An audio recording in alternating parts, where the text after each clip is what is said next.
I paid my sister's bill for years, believing it was only temporary. When I finally stopped and told her to get a job, she made a scene and my mother told me to apologize for provoking her. I-28 male will set the stage for you. My sister Ruth is 24 and she's been a professional leech since she turned 18. It started small like they always do. Ruth's car breaks down sophomore year of college. Can I spot her $400 for repairs? Sure. She can't make rent because she blew her grocery money at some music festival. Can I cover $800? Fine. Her laptop dies during finals week. Can I buy her a new MacBook? Okay. Family helps family, right? Wrong. Every crisis was positioned as temporary. Every request came with promises she'd pay me back as soon as things got better. But things never got better because Ruth's definition of crisis was fluid as hell. Spring break trip got too expensive. Crisis. Wanted to go to Coachella but didn't budget for it? Crisis. Her friends were all getting their nails done and she felt left out. You guessed it, crisis. What really got me was how she'd weaponize family guilt. I guess I'll just have to skip Ella's wedding because I can't afford a dress. Never mind that Ella's wedding was 3 months away and she'd had plenty of time to save. It was always my fault she couldn't participate in normal adult activities. Ruth had turned financial irresponsibility into an art form. By year 6, I was basically subsidizing her entire lifestyle rent car payments, insurance, groceries, textbooks. She never opened bar tabs, Uber rides, random emergencies that always seemed to happen right before she wanted to go somewhere expensive. Conservative estimate, I'd blown through $40,000 keeping Princess Ruth afloat. The worst part wasn't even the money, it was watching her social media. While I was living off ramen and coffee grinding 16-hour days, Ruth was posting Instagram stories from bottomless brunch beach trips and designer boutiques, always tagged with quotes about living your best life and blessed beyond measure, blessed by my freaking bank account. Meanwhile, I was grinding 60-hour weeks at a consulting firm taking on projects nobody wanted, building a reputation, one brutal client at a time. The consulting world is cutthroat as hell. You're only as good as your last project, and everyone's fighting for the same promotions. I spent 2 years working exclusively with this nightmare pharmaceutical client because nobody else would touch them. 16-hour days, constant travel, dealing with executives who treated consultants like disposable tissues. The breaking point came 8 months ago. Ruth calls me sobbing again about needing money. This time it was $3,200 for a business opportunity. Some MLM her friend Kayla was running essential oils or makeup or whatever the hell these girls convince themselves is entrepreneurship. It's not a pyramid scheme, she insisted through fake tears. It's network marketing. Kayla's making 6 figures. Kayla's making 6 figures by scamming people like you. You don't understand business like I do. This from a girl who'd never held a job longer than 4 months. Her business expertise came from watching Shark Tank reruns. I told her no. First time I'd ever said that word to her. She lost her absolute mind screaming about how I was selfish and had more money than I knew what to do with and how I was abandoning my family. She hung up, then immediately called our parents to tell them I was being cruel and controlling. Mom called me an hour later. Your sister just needs some support right now. Can't you help her this once? Mom, I've been helping her for 6 years. She's still finding herself at 24. Still finding herself while I was finding ways to pay both our student loans. That's when I knew I was dealing with professional enablers, not parents. Around this time, I met Sloan at a work conference. She was like a breath of fresh air in a room full of carbon monoxide. Sharp as hell, funny without trying, and completely immune to nonsense. She worked in corporate finance for a mid-size firm downtown. She'd clawed her way up from an entry-level analyst position, working the same brutal hours I was familiar with. Sloan sized up my family situation in about 5 minutes. So you're basically paying for your sister to pretend she's an influencer while you work yourself to death. Yeah, pretty much. And your parents think that's normal? They think it's temporary. Sloan laughed. Babe, nothing's more permanent than temporary family help. She was right. Sloan had her own family horror stories. Her brother had tried to guilt her into co-signing a motorcycle loan 2 years earlier, then flipped out when she refused. The difference was, her parents backed her up instead of enabling him. Boundaries aren't suggestions, she told me one night over dinner. They're requirements for healthy relationships. I was about to learn just how right she was. The promotion came through in July. Senior associate to principal in one jump, plus a $30,000 raise and a corner office. Biggest professional win of my life. The partners made the announcement in the Monday morning meeting, and I watched half the room's faces shift from surprise to barely concealed resentment. The promotion meant leading my own team, picking my own projects, and finally having some control over my schedule. I decided to throw a party, just close friends and family, to celebrate finally making it. Sloan helped me plan everything. She's got this way of making events feel classy without being pretentious. We rented out the back room at Mitchell's, this upscale place downtown that actually had decent food and a real bar. The guest list was my team from work, the partners who'd promoted me, college buddies who'd stuck around through the lean years, people who'd actually supported me. Sloan had this genius idea to make it a roast and toast format. Everyone could share a funny story about my journey to success, then raise a glass. It kept things light but meaningful. She even printed custom cocktail napkins with "Finally Made It" in gold lettering. My best friend Zach showed up early to help set up. Zach doesn't say much, but when things hit the fan, he's the guy you want in your corner. We've been tight since college. He was there when I was eating cereal for dinner and sleeping on a mattress on the floor. He'd also watched the Ruth show unfold over the years. "Your sister coming tonight?" he asked while we arranged chairs. Unfortunately, Sloan knows what she's walking into. She's about to find out. Zach just nodded and kept setting up. See, Ruth hated Sloan from day one. Not because Sloan had done anything to her, but because she represented everything Ruth wasn't: successful independent, not constantly manufacturing drama for attention. Plus, Sloan saw right through Ruth's victim act and didn't pretend otherwise. Sloan's biggest crime: having a functioning spine. Your girlfriend thinks she's better than everyone, Ruth had told me after meeting Sloan the first time. Sloan's never said a word about you. She doesn't have to. I could tell Sloan's existence was somehow a personal attack on Ruth's lifestyle choices. August 12th. Sloan arrived looking incredible in this black dress that somehow managed to be sexy and professional at the same time. She brought a bottle with a custom label. "Congratulations on finally getting what you earned. The woman gets it. How are you feeling?" she asked, adjusting the room's lighting to something more flattering. "Like I can finally breathe." "Good. You've earned that feeling." Guests started filtering in around 7. Good energy, lots of congratulations. People actually seemed happy to be there. Janet brought her husband, who turned out to be funnier than expected. My college roommate David flew in from Portland just for this. The partners showed up fashionably late but stayed longer than required, which was a good sign for future projects. The roast and toast format was perfect. David told the story about me living on 40-cent ramen packets for 6 months while job hunting. Janet shared how I'd handled the pharma client's tantrums with diplomatic professionalism. Zach kept it short but brutal to my boy, who proved that persistence beats privilege every time. For about 2 hours, I thought this might actually go off without drama. Then Ruth walked in. She was drunk. Not tipsy, not had a few full-blown sloppy drunk. Hair a mess, makeup smeared, wearing this skin-tight red dress that screamed, "Look at me," from 3 blocks away. She'd brought her current boyfriend, some wannabe SoundCloud rapper named Tyler, who looked like he'd been smoking weed in the parking lot. Tyler was exactly what you'd expect. Face tattoos, designer clothes he probably couldn't afford, and that dead-eyed look of someone who'd never held a real job. He immediately made a beeline for the bar, like he was planning to drink his way through my celebration budget. Dude looked like he'd been practicing unemployment professionally. The first hour was manageable. Ruth grabbed a drink and sulked in the corner with Tyler, making snide comments just loud enough for nearby tables to hear. Classic attention-seeking behavior that most adults learn to ignore. "Is she always like this?" Sloan's co-worker asked during a conversation about weekend plans. "This is actually her being subtle," I replied. Ruth didn't say congratulations, didn't say hello, just grabbed a drink and posted up near the bar staring at Sloan like she was planning a murder. The party was going great despite her presence. I was giving a quick speech thanking everyone for coming, talking about how good it felt to finally see years of work pay off. Standard humble brag stuff, but earned. Then Ruth stood up. "Must be nice," she said loud enough for half the room to hear. I stopped talking. "What?" "Must be nice to have everything handed to you while the rest of us struggle." The room went quiet.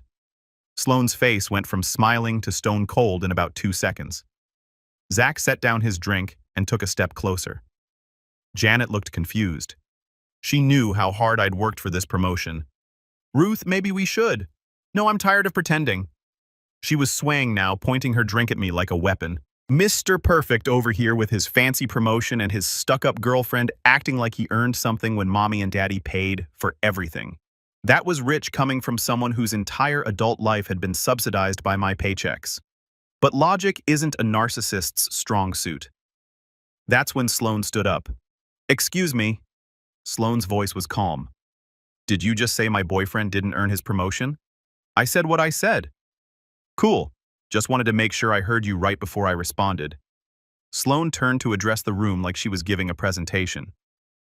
"For anyone who doesn't know, this is Ruth, the sister who's been living off my boyfriend's paycheck for 6 years while he worked 60-hour weeks to put himself through school and build a career, the same sister who called him selfish last month when he wouldn't bankroll her essential oils pyramid scheme." The room was dead silent. You could hear the air conditioning humming. Ruth's face went red. "You don't know what you're talking about, don't I? Should we talk about the car payments, the rent money, the MacBook?" That's when Ruth completely lost it. She threw her drink. She hurled it at the wall behind the bar where it exploded and shattered. Then she grabbed the nearest thing she could find, a decorative vase with flowers, and smashed it on the floor. "Screw all of you," she screamed. "Screw this fake party and your stuck-up girlfriend." Tyler tried to grab her arm. "Babe, maybe we should. Don't touch me." Security was there in 30 seconds. Zach had already moved between Ruth and Sloane, not saying a word, just being a wall. Tyler was trying to drag Ruth toward the exit while she kept screaming, "You think you're so much better than me? You're nothing, nothing." As they hauled her out, she turned and pointed at me. "You'll pay for this." The room was dead silent for about 10 seconds. Then Sloane picked up her glass, took a sip, and said, "Well, that was entertaining. Should we get back to celebrating people who actually accomplish things?" The room erupted in nervous laughter and somehow the party recovered. But I knew this wasn't over. Ruth doesn't make threats she doesn't plan to follow through on. David came up to me afterward shaking his head. "Dude, I always thought you were exaggerating about her." "I wish I was. Nothing says family values like a public meltdown at your brother's promotion party." Janet approached me near the end of the night. "Is she always like that?" "That was actually restrained for her." Jesus. "Well, for what it's worth, everyone here knows how hard you've worked. Don't let family drama diminish what you've accomplished." The morning after the party, I woke up to 17 missed calls from my parents and about 30 texts from Ruth ranging from fake apologies to death threats. Sloane was already up making coffee like nothing had happened. "Sleep well?" she asked. "Like a baby. You're great. Nothing helps me sleep like watching entitled people face consequences." I love this woman. The texts from Ruth were a masterclass in manipulation tactics. First came the fake remorse. "I'm so sorry. I was just hurt and confused." Then anger. "You humiliated me in front of everyone." Then threats. "You have no idea what I'm capable of." Then back to fake vulnerability. "I just missed my brother." Cycling through every emotional manipulation technique until something sticks. My parents showed up at 9 a.m. Didn't call first. Just started pounding on the door like the building was on fire. Dad looked embarrassed. Mom looked pissed at me, not Ruth. Nothing says we raised you right like showing up unannounced to defend the family terrorist. "We need to talk," Mom said before I could even say good morning. "About what? About what you're going to do to fix this situation with your sister." Sloane appeared behind me with her coffee mug. "Morning." "Beautiful day, isn't it?" Mom ignored her completely. Ignored her. "Ruth is devastated. She feels attacked and humiliated." "She should feel humiliated," I said. "She acted like a psychopath in front of 35 people. She was overwhelmed." "You know how sensitive she is." Sensitive. That's what we were calling public meltdowns now. Dad finally spoke up. "Look, son, we think the best thing would be if you apologized." "Apologized for what?" "For letting your girlfriend attack her like that." Sloane set down her coffee mug with a little too much force. "I'm sorry." "What did I do exactly?" "You provoked her," Mom said. You knew she was emotional, and you made it worse. I stated facts. If facts provoke her, that's not my problem. She's family, Dad said. Sloane's not wrong to say. Sloane smiled, but it wasn't a nice smile. You're absolutely right. I'm not family, which means I don't have to pretend her behavior is acceptable or enable her tantrums. That's your job. My parents looked at me like I was supposed to control my girlfriend. I think you should leave, I said. We're not done discussing this, Mom said. Yeah, we are. After they left, I made a decision that was long overdue. I opened my laptop and started cutting financial ties. All of them. First, the credit card I'd given Ruth for emergencies 3 years ago canceled. The customer service rep asked why, and I said the authorized user is no longer authorized. Clean and simple. The rep walked me through the process like she'd done this before. Apparently, family financial breakups are more common than you'd think. She mentioned that the card would be deactivated immediately and any pending charges would be declined. Perfect. Second, the car insurance policy where she was a covered driver removed. This one was trickier. Had to prove I was the primary policy holder and she didn't have any legitimate claim to coverage. The insurance agent was surprisingly helpful once I explained the situation. Their policy was clear. As long as I was the primary holder and she wasn't a spouse, I could remove her immediately. The agent mentioned this would save me about $180 per month, which was a nice bonus. Third, the Netflix, Spotify, and Amazon Prime accounts she'd been using. Changed all the passwords. Also changed the passwords on my HBO Max, Hulu, and Disney Plus accounts. Might as well be thorough. Time to see how much she really valued our relationship when she had to pay for her own entertainment. Next, the automatic transfer I'd set up to help with her rent canceled. The bank rep tried to confirm this was intentional since it had been running for 2 years. Very intentional, I told him. Then I called the student loan servicer and removed myself as the co-signer on her private loans. Took some paperwork, but it was doable since she'd been making payments on time with my money. Within 2 hours, I'd essentially cut off her entire lifestyle.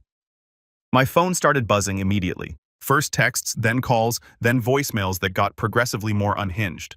The last one was just her screaming for 3 minutes straight.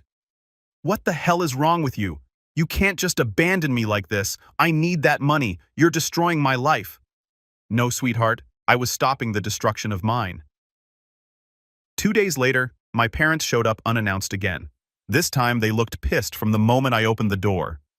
We need to talk about what you're doing to your sister, Dad said, pushing past me into the apartment. What I'm doing? She destroyed my promotion party and called Sloane a name in front of 35 people. She was emotional, Mom snapped. You know how she gets when she's overwhelmed? She's 24, not 4. Time to stop making excuses. Dad stepped forward. You're being unreasonable. That girl depends on you. That's the problem. It's your responsibility as her older brother. My responsibility ended when she made a scene at my celebration. Mom started her guilt trip routine. We raised you better than this. So what now that you got a promotion, you're acting up? Family takes care of family. You have all this money now and she has nothing. She has nothing because she's never worked for anything. I'm not running a charity, so you're just going to let her suffer. I'm going to let her grow up. They kept pushing, demanding I fix this situation and be the bigger person. When I refused, Dad actually said I was selfish and had forgotten where I came from. I walked to the door and opened it. Get out and don't come back unless you're ready to apologize for enabling her behavior for 6 years. They left, but not quietly. Mom was crying about losing both her children and Dad was muttering about how success had changed me. Success hadn't changed me. It had just given me the financial freedom to stop being everyone else's ATM. That afternoon, the TikTok started. Ruth posted a video of herself crying in her car. Caption, when your family abandons you for speaking the truth. Got about 500 views and a few sympathy comments from girls who didn't know the full story. The next day, story time. How my toxic brother chose his girlfriend over family. 2,000 views. The comment section was split between people calling nonsense and others sharing their own family drama. Day 3, signs your family member is a narcissist. A thread 5,000 views. This one featured her reading from some pop psychology website applying every negative trait to me while conveniently ignoring her own behavior. She was building an audience by turning our family drama into content. Ruth had finally found her calling professional victim with a side hustle and manufactured outrage. Sloan thought it was hilarious. "Oh my God, she's literally monetizing her victim complex," Sloan said, scrolling through the videos. "That's actually kind of impressive. Should I be worried about this? About what? Her telling the internet that you stopped bankrolling her lifestyle? Most people will see right through it." Sloan was right mostly. The comments on Ruth's videos were brutal. Lots of people calling her out for sounding entitled, asking why a 24-year-old couldn't support herself, pointing out the inconsistencies in her story. But some people bought into it. The comment section became an echo chamber of people sharing their own grievances about toxic family members and narcissistic siblings. Ruth was eating up the attention. The TikToks got progressively more unhinged. She started making videos outside our apartment building, posted pictures of our car, started tagging Sloan in posts, calling her a home wrecker and a manipulative name. One video showed her sitting in the parking lot of our building at 2 a.m. crying about how I'd abandoned her. The timestamp proved she'd been stalking our apartment in the middle of the night, but she framed it as her being too heartbroken to sleep. The comments on that one were telling. Half the viewers were calling her out for obvious stalking behavior, while the other half were encouraging her to stand up for herself and not let them intimidate you. "This is getting weird," Zach said when I showed him the videos. "She's escalating. What am I supposed to do?" Zach didn't answer directly. He just said, "I know a guy who handles social media issues." Zach's connections were always vague but effective. 2 days later, Ruth's TikTok account got suspended for harassment and doxing. All her videos disappeared. She had to start over from 0 followers. Well, she knew it was me. The angry voicemails proved it. "You think you can destroy my life? I'll freaking destroy yours." Sloan listened to the voicemail and raised an eyebrow. She's really committed to this villain arc, isn't she? But Ruth didn't take the TikTok shutdown well. Instead of backing off, she doubled down and got creative with her revenge fantasy. It started small. Food deliveries we didn't order showing up at our door. Pizza, Chinese, takeout, grocery deliveries, all cash on delivery, all at random times. Then she escalated. She signed us up for every spam list she could find. Our mailbox got flooded with catalogs, flyers, and promotional junk. She put our apartment up for rent on Craigslist with fake details and my phone number. I got calls at all hours from people wanting to tour the place. The listing described a luxury downtown loft for $800 below market rate, which explained why my phone wouldn't stop ringing. The final straw was when she somehow got Sloan's work email and sent a detailed message to Sloan's boss, claiming Sloan was having an affair with a married client. Complete lies. But Sloan had to sit through an uncomfortable HR meeting to explain that her boyfriend's psychotic sister was trying to sabotage her career. Sloan handled it like a champ. HR sided with her once they saw the pattern of harassment, but I was done playing defense. "You know what? We need a break," I told Sloan that night. "Take a vacation. Clear our heads. Let this cool down." "Where were you thinking, Cabo?" "1 week. Beach drinks, no cell service for Ruth to blow up." Sloan grinned. "Book it." Zach thought we were running away. "You sure that's the move? It's strategic. Let her exhaust herself throwing tantrums at an empty apartment. Plus, Sloan needs a break from this mess." "Fair enough. Want me to keep an eye on things while you're gone?" "Would you already planning on it?" "That's Zach. Doesn't ask questions, just handles business." We left for Cabo on a Thursday morning.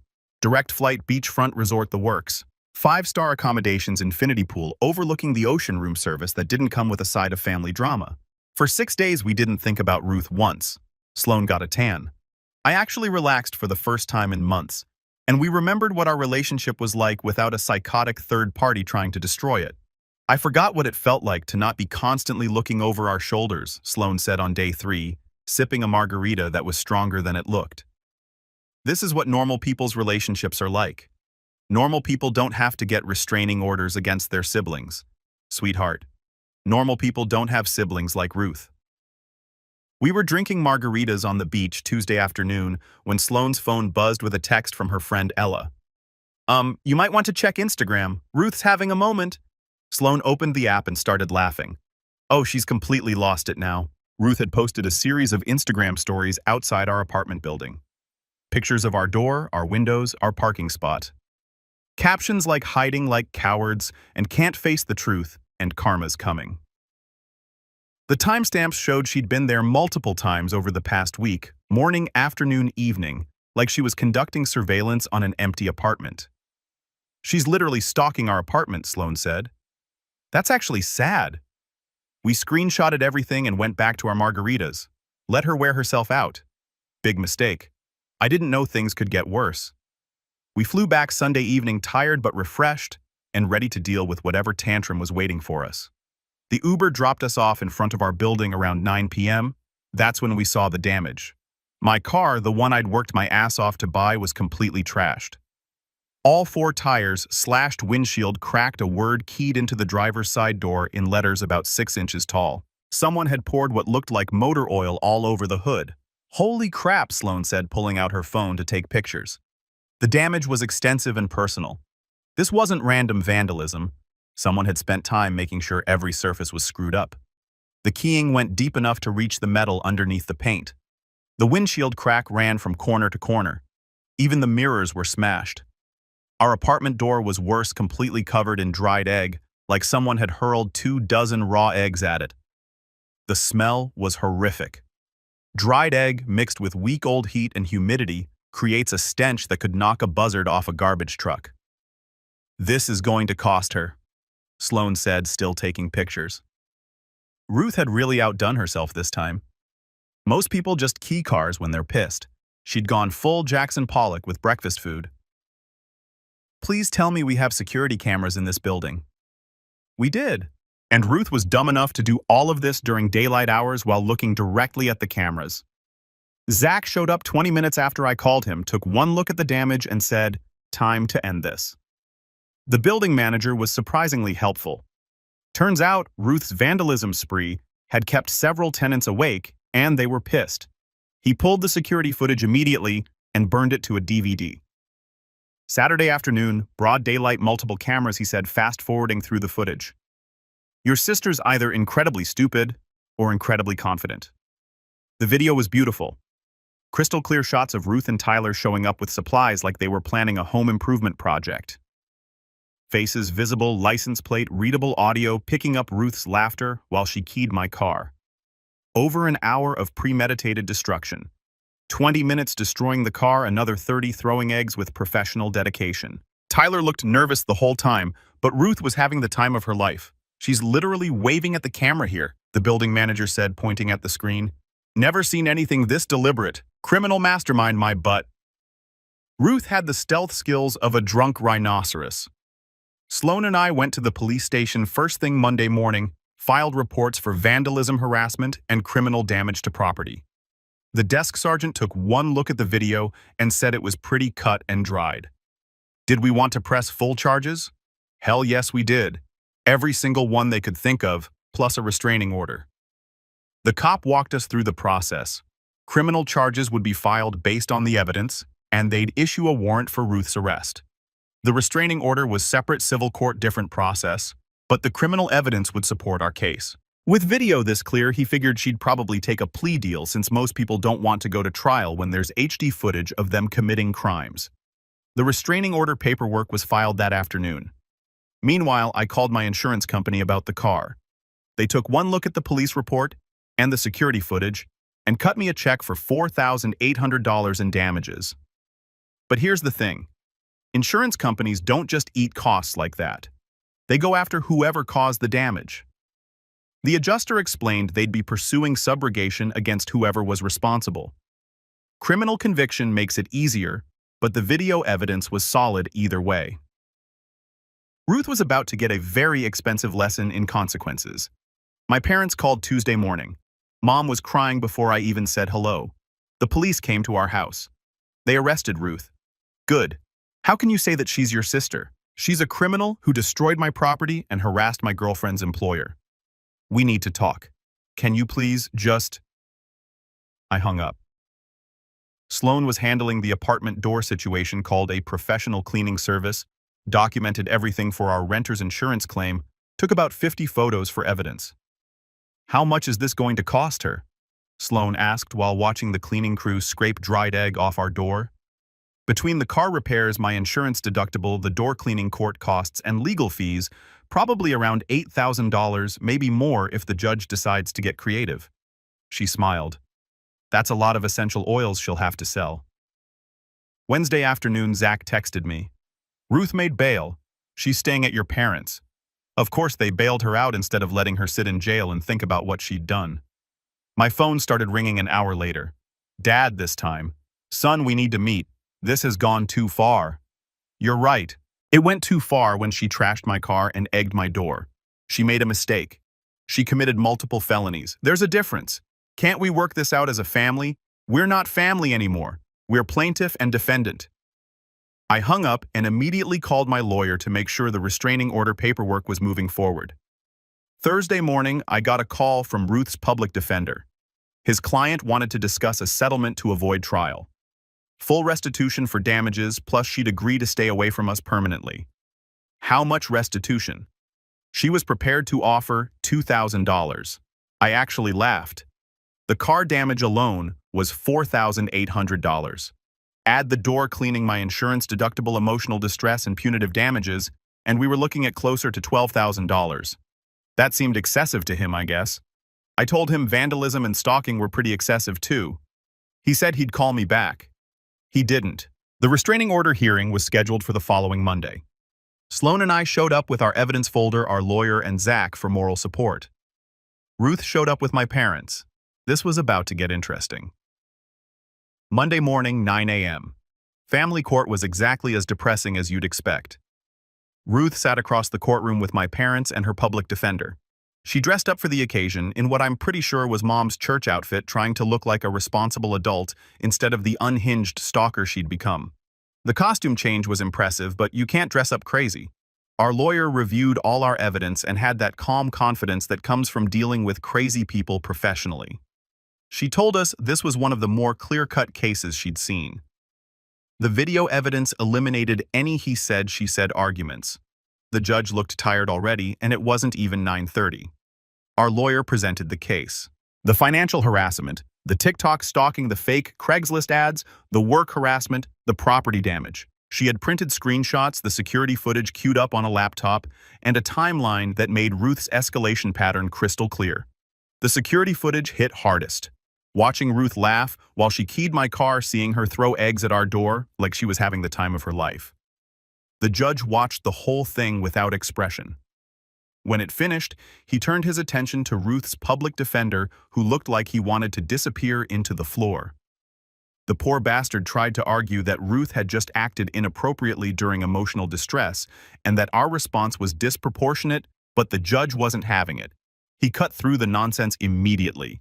He didn't want to hear about her feelings, just whether she disputed the facts. She couldn't really when it was all on video.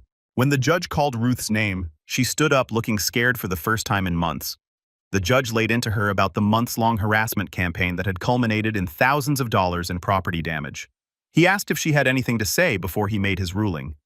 Ruth gave this pathetic speech about being upset over family issues and making bad choices, claiming she never meant for things to go so far and just wanted her family back. The judge told her straight up she was 24 years old, not a child having a tantrum, but an adult who chose to commit crimes because she didn't like her family members' boundaries. Then came the beautiful part. He granted the permanent restraining order. Ruth was prohibited from contacting, approaching, or coming within 500 feet of us, our residence, our workplaces, or our vehicles. She was also banned from posting about us on social media or any other public platform. Ruth started crying, but the judge wasn't done. He ordered full restitution in the amount of $12,847 to cover property damage, insurance deductibles, legal fees, and court costs. A payment plan could be arranged through the clerk's office. Ruth's sobs got louder. My parents looked like they'd been punched in the stomach. Then he extended the restraining order to include my parents. You've chosen to enable and facilitate your daughter's criminal behavior instead of holding her accountable. Your repeated attempts to contact the petitioner after being asked to stop constitute harassment by proxy. The gavel came down, case closed. Outside the courthouse, my parents tried to approach us, but Zach stepped between us and reminded them they were now legally prohibited from contact. They walked to their car looking defeated and confused. The aftermath was even more satisfying than I'd hoped. Ruth couldn't pay the $12,847 restitution shocker and had to get a real job at GameStop to make the court-ordered $400 monthly payments. She moved back in with my parents permanently. Couldn't afford her own place anymore. Tyler disappeared once the legal bills started piling up. The restraining order changed everything. No more angry texts, surprise visits, or harassment campaigns. For the first time since I was 22, my phone wasn't constantly buzzing with emergencies. The silence was beautiful. My parents tried circumventing the order through relatives, but I shut that down fast. The family tree pruned itself pretty quickly. Zach kept tabs through mutual friends and had some fun sabotaging Ruth's attempts to rebuild her online presence. Every new TikTok account got reported for ban evasion within a week. 6 months later, we moved to a better apartment across town with no forwarding address, great security doorman, parking garage cameras. The best part was watching Ruth's downward spiral through mutual friends. Without my financial support, she had to face reality for the first time in her adult life. Real job, real bills, real consequences. The essential oils business never materialized. Turns out you need money to lose money in MLM schemes. Sloan and I got engaged. Zach is my best man. He's earned it. The consulting firm made me junior partner, youngest in company history. Meanwhile, Ruth is still working retail, living with our parents, paying me $400 a month for 3 years. My parents are stuck babysitting the monster they created without my bank account as a buffer. According to my Aunt Ruth, throws the same tantrums she used to throw at me, except now my parents can't call me to fix it. They're finally getting the full Ruth experience without a financial safety net. Zach ran into Ruth at the mall last week. She asked how I was doing. He told her I was doing great, then bought a game from her register and left a 1-cent tip. Life's good.